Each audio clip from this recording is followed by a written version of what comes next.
Boa tarde a todos. Meu nome é Wilson Gomiero. Eu tenho 71 anos. Sou casado há 48. Tenho 2 filhos, 5 netos. Eu tive meu diagnóstico de esclerose múltipla em 1982, com 28 anos de idade.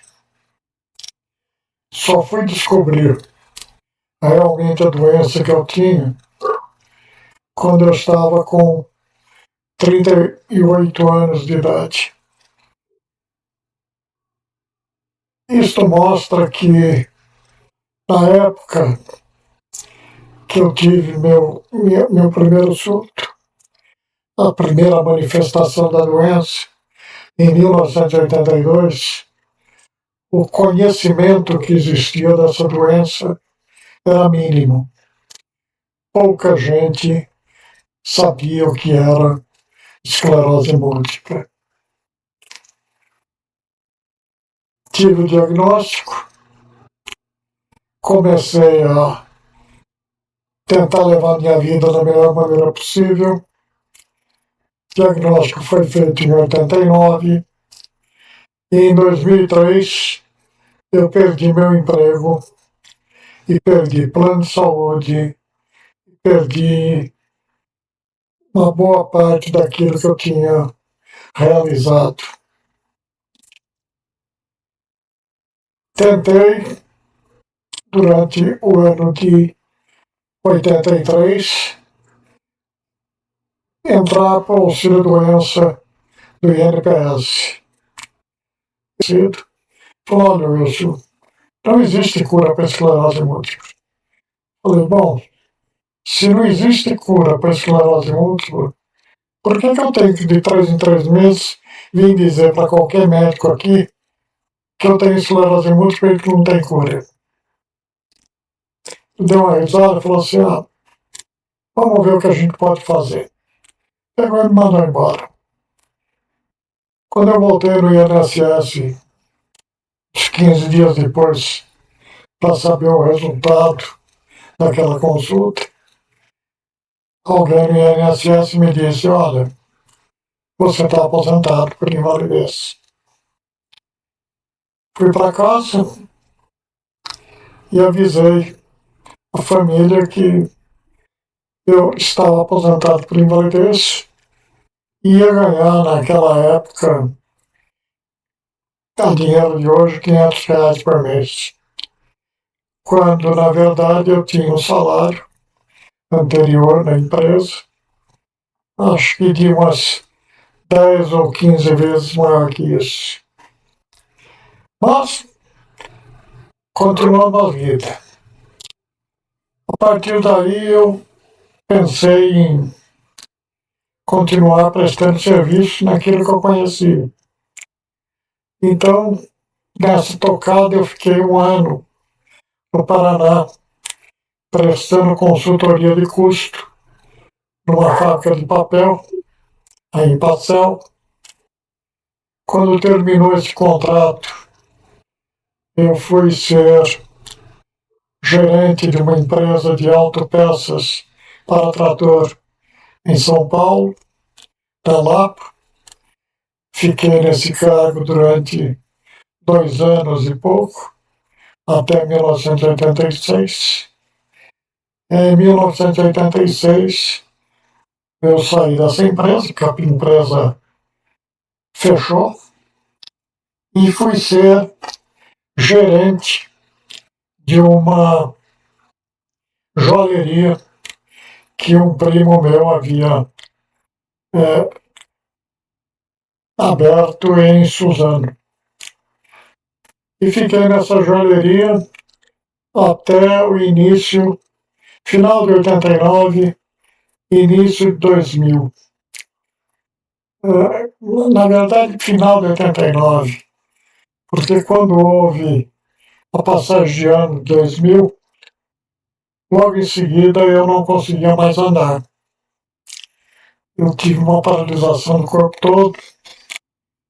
Achei que seria um surto de esclerose. Melhorei depois de uma semana e pouco. E daí fui até o HC em São Paulo, onde eu era paciente na época já, porque eu já tinha conseguido isso, do Dr. Dagoberto Calegaro. Entrei no HC, fiz os exames, conversei com o Dr. Dagoberto, e no final de abril, aplicação de pulsoterapia. Eu deveria fazer essa aplicação durante 3 dias no HC. E eu pedi para o Dr. Dagoberto se eu poderia fazer essa aplicação na Santa Casa de Mogi. Peguei o Sulumedrol, todo o preparado que havia para aquilo, levei até a Santa Casa. Fizemos a aplicação e logo em seguida eu tive um problema pulmonar muito forte e acabei internado na Santa Casa de Mogi. Essa internação foi durando até o final de abril, quando eu fui fazer uma ressonância magnética do crânio. Fiz essa ressonância no hospital em Itaim Paulista. Quando estava terminando a ressonância, o rapaz que estava operando a máquina perguntou para minha esposa: ele tem alguma ressonância marcada para cervical? Minha esposa falou: tem sim, acho que é para o final de agosto. Ele falou: não dá para esperar, vamos fazer já. E marcou para a semana seguinte. Na semana seguinte, eu entrei e fui fazer a ressonância da cervical. Eu fiz a ressonância e quando eu saí, ele entregou a ressonância para minha esposa e falou: olha, leva para o médico dele o mais rápido que você puder. Ela pegou a ressonância e trouxe para o Dr. Jorge. Ele olhou a ressonância e falou assim: ele tem algum outro hospital além da Santa Casa de Mogi? Ela falou: ele é paciente do HC de São Paulo. Falei: então leva para o médico dele. No dia seguinte, ela foi até o HC, o Dr. Roberto olhou a ressonância, falou para ela: ele está onde? Falou: está na Santa Casa de Mogi. Falou: consegue uma ambulância, traz ele para cá já. Ele já está internado. Eu quero ele aqui o mais rápido possível. E deu a papelada toda para ela na entrada no HC em São Paulo. Ela voltou para Mogi, conseguiram uma ambulância. No outro dia de manhã, às 5 horas da manhã, eu segui para São Paulo. Cheguei no pronto-socorro do HC às 6h30. O doutor Roberto estava na porta me aguardando. Eu entrei, ele já me levou para o quinto andar, que era a neurologia. E lá ele me explicou o seguinte: você tem um problema na cervical e eu vou estar chamando um médico cirurgião para fazer esse procedimento. O Dr. Mário Talico. Eu passei uma semana internado, tomando remédio para dor, e daí pedi para ela: procura esse tal de Mário Talico, deve ser um japonês, e conversa com ele. Ela fez um monte de coisa, mas conseguiu, ao final de um dia, conversar com o Dr. Mário. Era o italiano. O Dr. Mário apareceu onde eu estava internado, naquele mesmo dia, mas a 1 hora da manhã. Falou: desculpa o horário, Eu saí agora das minhas visitas e vim ver você. Me explicou qual era o tumor que eu tinha.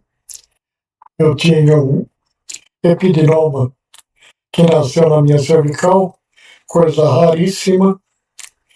Eu estava com ele localizado entre a primeira e a quarta vértebra da coluna.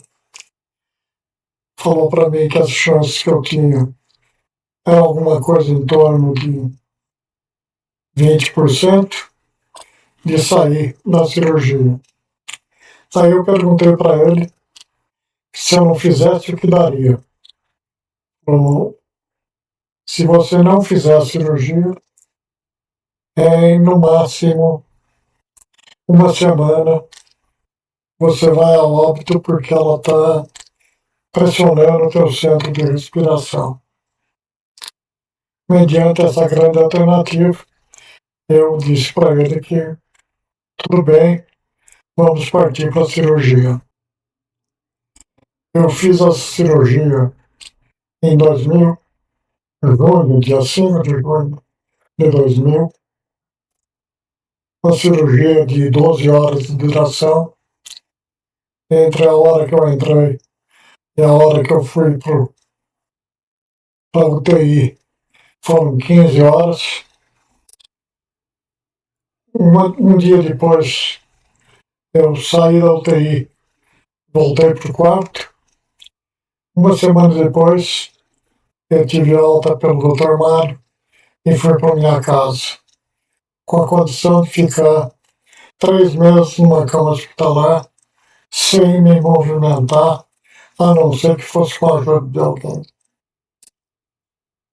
Depois de 3 meses, voltei ao HC, fiz a consulta com ele e fui liberado para fazer fisioterapia. Eu andava muito mal, fui colocado em condição de andar através de fazer fisioterapia na água, consegui começar a andar, daí fisioterapia eu fazia todo dia na escola de fisioterapia da UMC, comecei a andar com o apoio de uma bengala. Eu sabia que não tinha informação sobre esclerose múltipla. Comecei a batalhar, primeiro com os pacientes de esclerose múltipla de Mogi, depois com os representantes comerciais de diversos laboratórios. E com isso, em setembro de 2002, nós abrimos um grupo de 11 pacientes, abrimos o GATEI, Grupo do Alto Tietê de Esclerose Múltipla. Iniciamos o grupo com 20 pacientes, dando orientação, conversando com o pessoal, mas sem uma sede, sem nada. 3 meses depois, pai de uma paciente forneceu uma sala onde a gente começou a ter um atendimento pessoal das pessoas que podiam, em teoria, ter esclerose múltipla.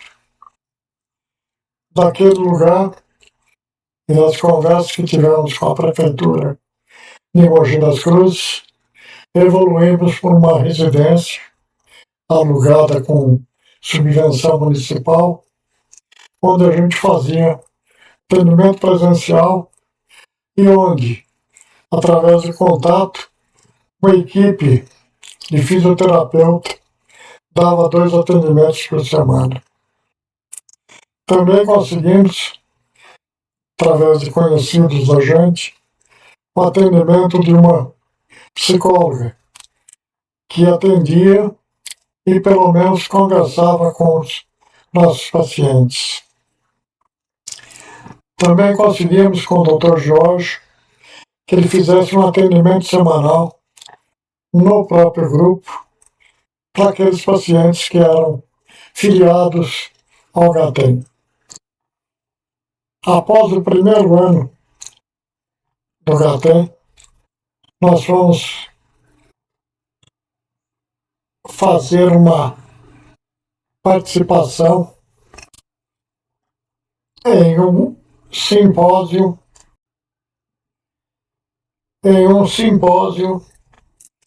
que era promovido pela FEBRAPEM, Federação Brasileira de Pacientes de Esclerose Múltipla. Eu fui a essa convenção e lá tive o meu primeiro contato com o Carlos Eduardo Valdejão, que era o presidente da FEBRAPEM. E externei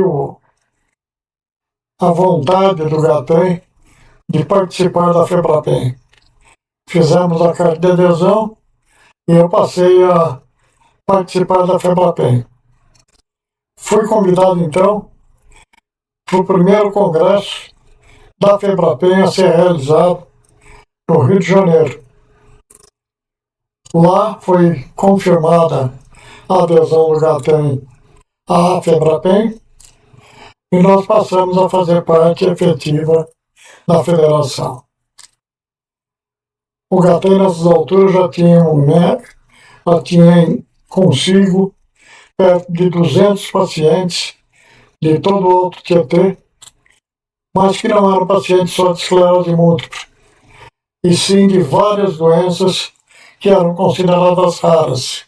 Miastenia graves, síndrome de Wick, esclerose múltipla, esclerose lateral amiotrófica, e daí a coisa começou a pegar um tamanho enorme, mas nós tivemos mais uma série de ajudas de laboratório, de faculdade de fisioterapia, faculdade de psicologia, prefeitura de Mogi das Cruzes, governo do estado de São Paulo, e o GATEM cresceu e começou a dar um atendimento, um suporte para todas as pessoas com doenças raras.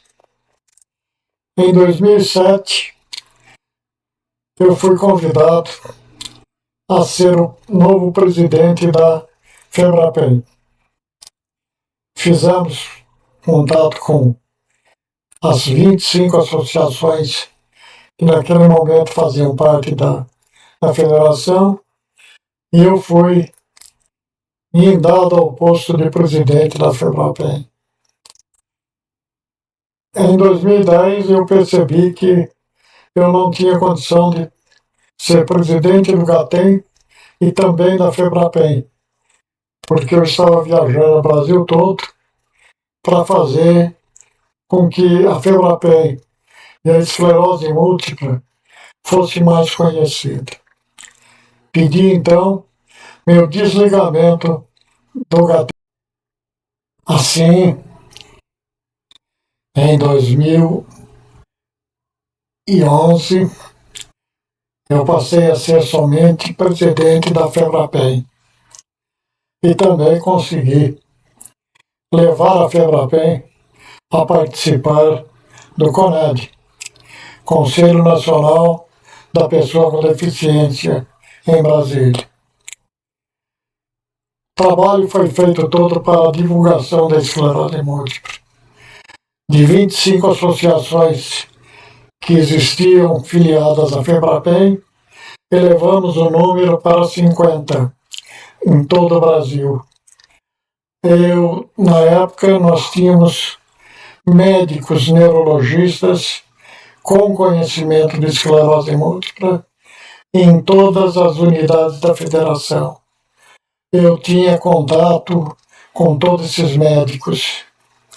Tínhamos um canal de conversa muito bom com o Dr.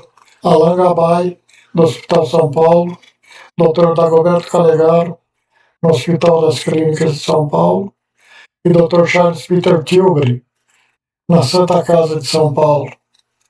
E através do trabalho desses três, foi criada uma rede de atendimento de esclerose múltipla nos hospitais do estado de São Paulo, onde existiam 17 hospitais com especialização em atendimento de esclerose múltipla. Também conseguimos fazer com que a esclerose múltipla participasse ativamente do CONAD até 2018, quando foi feita toda uma alteração na composição do CONAD e eu consegui que fosse criada uma cadeira no CONAD específica para doenças raras. Esta cadeira hoje está em posse da Federação Brasileira de Doenças Raras, FEBRARAS. Eu deixei de participar do GATEM em 2019 e logo em seguida, em 2020, eu havia voltado ao GATEM em 2019 para poder tentar fazer com que ele continuasse dando atendimento, mas infelizmente em 2020, em virtude da pandemia, em virtude de mudança de prefeitura e prefeito na cidade, e outra série de coisas, todo o trabalho que a gente fazia com o laboratório foi deixado de lado. Eu tentei retomar, mas daí estava bem difícil e também não tínhamos mais a adesão de tantos pacientes. Nós estávamos limitados a poucos pacientes e não tinha condição de prestar mais muito atendimento. Então, além de tudo, eu tinha contra mim o problema de avanço da idade já, tanto minha quanto da pessoa que exercia o cargo de vice-presidente, o senhor Sebastião Moro, que também estava com uma idade mais avançada. Então resolvemos, após diversas consultas, encerrar as atividades do GATEM. Após isso, em virtude da pandemia, em virtude do avanço da idade, em virtude de saber que a esclerose múltipla ela é progressiva, mesmo quando não se manifesta em surtos constantes, eu fui tendo um problema maior de locomoção e de saúde. Eu tento manter o mínimo que eu posso e, principalmente, eu tento continuar meu trabalho de divulgação agora através da internet. Eu estou sempre disponível. Aquilo que eu conheço, eu posso tentar ajudar, mas, infelizmente, eu não tenho mais condição de presencialmente estar realizando alguma coisa. Meus contatos, a minha condição vai ficar para vocês e vocês podem, sempre que necessitar ou achar que é interessante ter a minha opinião, fica aqui a possibilidade de vocês fazerem esse contato. Meu muito obrigado a todos e pense o seguinte, eu sempre disse e sempre vou dizer para todos, doença conhecida é doença vencida. Não deixe que o desânimo ganhe de você. Você é maior que isso. Deus abençoe a todos. Muito obrigado.